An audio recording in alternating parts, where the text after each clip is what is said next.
السلام علیکم viewers, welcome to our channel. ناظرین اکرام، چلیں آج بات کرتے ہیں اس دجالی فسادی میڈیا کے کچھ سرٹیفائڈ، جسٹیفائڈ اور کلیریفائڈ جھوٹے صحافیوں نے جس طرح سے مولانا طارق جمیل صاحب کی ذات پر کیچڑ اچھالا اور انہیں تنقید کا نشانہ بنایا۔ پہلے تو یہ جان لیں، یہ فیصلہ کر لیں کہ جھوٹا کون ہے اور سچا کون ہے۔ آپ سمیت، میرے سمیت پاکستان کا بچہ بچہ جانتا ہے ضمیر فروش صحافیوں کے بارے میں۔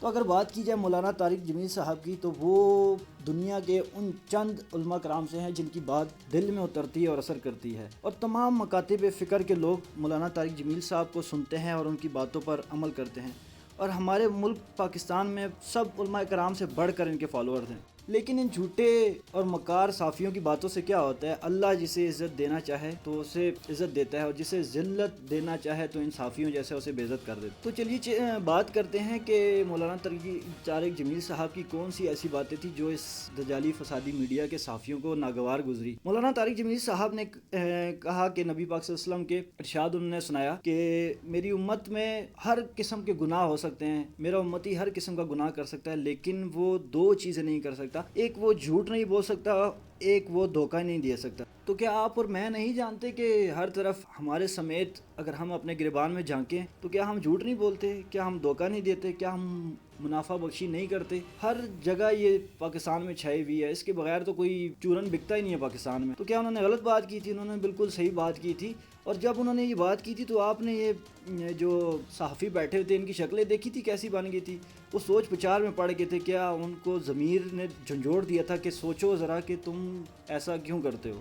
تو یہ باتیں سن کر ان کے رونگٹے کھڑے ہو گئے اور وہ سوچ بچار میں پڑ گئے، کبھی ادھر دیکھ رہے تھے کبھی ادھر دیکھ رہے تھے۔ لیکن عوام کو تو سب نظر آ رہا تھا کہ سچا کون ہے اور جھوٹا کون ہے، کون سچی بات کر رہا ہے کون جھوٹ بول رہا ہے۔ تو پھر اس کے بعد ان میڈیا کے ضمیر فروشوں نے پروپیگنڈا شروع کر دیا۔ حامد میر صاحب شامل ہیں اس میں، اور وہ ایک اور جو پی ٹی وی کے ایم ڈی تھے محمد مالک صاحب، جنہوں نے پی ٹی وی کا بیڑا غرق کر دیا۔ اور یہ حامد میر صاحب کے بارے میں کون نہیں جانتا کہ ان کی صرف ٹاک شوز میں صرف 4-5 باتیں ہوتی ہیں، ان کے 40-50 کلپ اٹھا کے دیکھ لیں کہ میں نے سنا، میں نے یہاں سے سنا، میں آج مل کے آیا ہوں، مجھے میسج آیا، یہ بات مجھے اس ذرائع سے پتہ لگی ہے، اور وہ جو کالمز میں جو شاپر پھاڑتے ہیں اس کے تو کیا ہی کہنے ہیں۔ اور ذرا انصاف کا تقاضا تو دیکھیں، انہوں نے مولانا طارق جمیل صاحب پر ججمنٹ اور اس انصاف کا فیصلہ کرنے کے لیے جن عالم صاحب کو بٹھایا تھا ٹاک شو میں، وہ طاہر اشرفی صاحب تھے، جن کے بارے میں کون نہیں جانتا کہ ان سے جو شراب پکڑی گئی تھی، اور وہ میٹھا پان کھانے والی بات کو تو چھوڑیں، جو انہوں نے خود اپنے منہ سے کہی تھی کہ میں میٹھا پان کھا رہا تھا، تو وہ ایک لطیفہ یاد آتا ہے، ذہن میں آتا ہے کہ جنگ لگی تھی تو بادشاہ سلامت نے نا اپنے غلام کو بھیجا کہ جاؤ گاؤں میں بتاؤ لوگوں کو کہ جنگ لگی ہے، تاکہ سب تیار ہو جائیں اور لڑنے کے لیے تیار ہو جائیں، لڑنے آ جائیں۔ تو